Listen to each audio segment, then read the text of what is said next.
Alright, so I believe this is going to be our epilogue now. I think this is a Chapter 7 epilogue. Hey guys, so I'm here, but if you could just bear with me. Sadly, with all the stuff going on, with my internet being out 2 weeks ago, or I guess a week and a half ago, and now me being sick, my laptop isn't set up for the React show. And I'm like, you gotta be kidding me. I just opened it, I'm like, hey, alright, here we go. Oh, there's nothing here. So I have to reset up everything. And it's gonna take a bit. Here. YouTube. Sucks, I'm sorry. Obviously, I would have liked to have been ready. I don't like not being ready. It's frustrating. I thought that everything was set up, ready to go. I go to do it. Oh, nothing here. Sorry, but you're a doctor. It's your job to heal people. How can you just let her die? Please, calm down. So here we go. Now I gotta get the videos open. Then I gotta get the channel page open, the chat open, the contributions page open. It all normally would be here, but no, everything's all screwed up. Everything had to be messed up these last couple of weeks. I mean, I really hope we can get back into the swing of things now. The regular swing of things, because it sucks being out of the regular rhythm. When you're in a rhythm that works, you don't want to be thrown out of your rhythm. Especially when you've got established, I'm logged in. Why is it telling me to log in via a completely different way? Doesn't make any fucking sense. Hold on. Hold on. The whole thing is logged out for no fucking reason. I don't even know if this is gonna work. Because this used to log in via... I have no idea what time we redo all this shit. This is so dumb. All this got fucked up when the internet got fucked up. It redid all my shit. And then we were going to do the React show last week, and I got sick. So I never had a chance to fix this. Fail. Just close your fucking business. Or your regulatory body. Just close. You serve no purpose. You're a bunch of idiots. You fucking didn't do your job at all. I want to say thank you because I'll be honest with all of you. I was looking this morning, and I thought way more people would have quit being members of this channel because I didn't do the show last week, but a lot of people stuck in there, over 100. I really appreciate the over 100 of you that have kept your memberships active on this channel, because that is how I get the vast majority of support for this channel is memberships. I'm not going to make any money on any videos we watch today because they all get claimed by third parties, but your memberships make it viable to keep doing this show. So thank you to those who have become members, who are keeping your memberships. I appreciate that very, very much. Thank you. Really, thank you.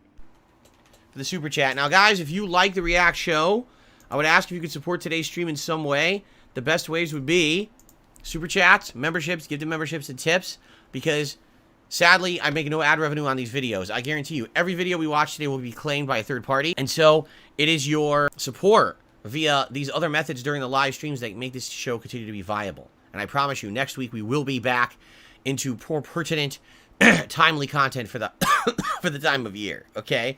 All right, Derek, we have super member questions. Yes, I don't know why you keep asking me, but that happens in part 5. We are a ways away from that. You don't have to worry about that. All right? Ugh. All right, everyone, let's just stop talking about the asshole. One of the areas that I have real concern about, just because I hear about it so often, and it wasn't an issue when I was growing up, is a lot of young guys in particular approach me because they're, based on the questions I'm getting, they're watching a lot of really intense pornography. Pornography, it creates a strong dopamine rush. These are very primitive pathways that in some ways can overwhelm the dopamine system. So a lot of young guys are getting all this arousal from watching other people have and sex. welcome. And then they're in the real world scenario, camera's and it's on. like, wait, you're no longer third camera's been on personing the whole this. time, huh? You're actually in I don't this even know. and it's completely collapsing them. I You don't know know what the line okay, is. this is an interesting but line of discussion, we and here's just- why. Right? We live in a world now where everything's virtual. Everything's online. Right? Literally everything, every experience you have in life can be done online. I just experienced this past week where my wife and I are so sick, and we ordered all of our weekly groceries and things online, and we've never done that before. But it's possible that you can literally do just everything online now. Everything can be this way. And we've talked about how in the last decade, there's been situations where you got people, a guy in Japan, didn't he marry like an AI avatar or something crazy like that, right? So if your whole life can be online virtual, then is that hurting the human experience to the point where now people have so much that's on demand at your fingertips over the internet that the in-life experience is now being missed? That people don't even know how to handle real-life situations like love.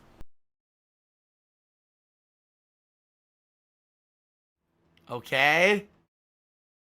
Have to be careful. Anytime we are overwhelmed with powerful images of increasing intensity, that's where you start getting into the dopamine depletion. True. So And it is also true of violence. I was literally just going to say that. That's extremely true of violence. That as you watch more violent content as you get older, you get desensitized to violence. And it could be the same thing for everything. For sexual content, violent content, any kind of this content, the more extreme you see, that rush of, oh my God, look at the extreme, goes away, and it becomes more, you're desensitized to everything. Do that, ever anymore. Why would I do that, especially anywhere near work equipment? That was a really stupid low time in my life, as I told you guys many times. That was like a really, really low time in my life. I was depressed, and it was a really dumb thing that I did, and I got caught out doing it. Essentially, for that to happen again, it had to be intentional. In which case, yeah, that would be the end of my career. So it's not happening again.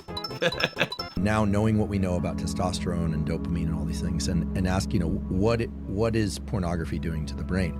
Well, first of all, it's triggering the release of dopamine and in the short term testosterone by the observation of sex, not actually engaging in human contact. Right. It should come as no surprise that a lot of these people have trouble with romantic interactions when they do. That's happen. right. Because now you've been exactly. I was just gonna say, wow, right in line with what I was gonna say. Conditioning. You've conditioned your mind to think that the virtual is the meaningful, real thing. So then, when you're actually presented with the real thing that you were supposed to be having all along, there's no reaction. What is this? Right? Your brain isn't conditioned to respond to those. Pornography is a serious issue. Their drug use. That's exactly how people talk about alcohol use. That's exactly how people talk about gambling. You imagine this high, but the high doesn't show up, and that's you're dopamine depleted. You need to take some time away from it, and then come back, and then you can enjoy it again. Now, that's exactly how it used to feel to me in regards to competitive Street Fighter. Like, there were times when I absolutely loved playing competitive Street Fighter. I got that rush of competition and the feeling of accomplishment when you have a tough match and you win it. But if I played too much, I get burnt out. Excuse me. And it didn't matter how much I played. It didn't matter how much I traveled, how well I did or didn't do. I didn't get that level of feeling of achievement or fun back anymore. And what it was dopamine. Is the dopamine would be depleted. And what I would actually do sometimes, I would step away for competitive Street Fighter for weeks to months at a time, and then say, okay, later this year I'll get back into it again. And then I would start going back to arcades, and I would start playing with my friends again. I would start traveling again, and all of a sudden I would get that rush back again, that feeling of accomplishment and challenge, the dopamine level. It's what and everything. It's exactly the same. You got to wonder how those things have changed. When you at any moment now can boot up a competitive game, a first-person shooter, or a Street Fighter game, and you could just play it online and just play, right? And you're playing people from all over the globe. Did it completely destroy the whole meaning of competition anymore? Is there no more feeling of accomplishment, of worth, of achievement? Where's that dopamine when it's not like, oh, I had to save up money, I had to practice for weeks on end, I finally went to the tournament, I played against people in this tournament I never played before, I beat them all and I won. I feel great. It was a great accomplishment. Now it's like every day you just turn on your computer, your fucking computer, you turn on your console, you just play people and who cares, right? When everything became instant gratification, when everything became instant delivery, fucking again, this piece of fucking shit fucked me over again. Jesus fucking Christ. How can I learn a new character when my moves don't fucking come out? How can I fucking learn? To you over the internet in a virtual setting, it took away the meaning of earning those things over time in real life, right? How many people on planet Earth today are perfectly happy to sit at home and, like he's saying, watch porn, watch violent movies, do all this stuff, and they never have those kind of meaningful interactions in real life, that they'll never know what it is to work a sport and win at a sport and feel that meaning of accomplishment, to have a meaningful relationship with actual love and interactions with someone and having that intercourse in real life that's meaningful. None of that matters to them because they've already had the virtual. It's sad. It's sad, and I think it is.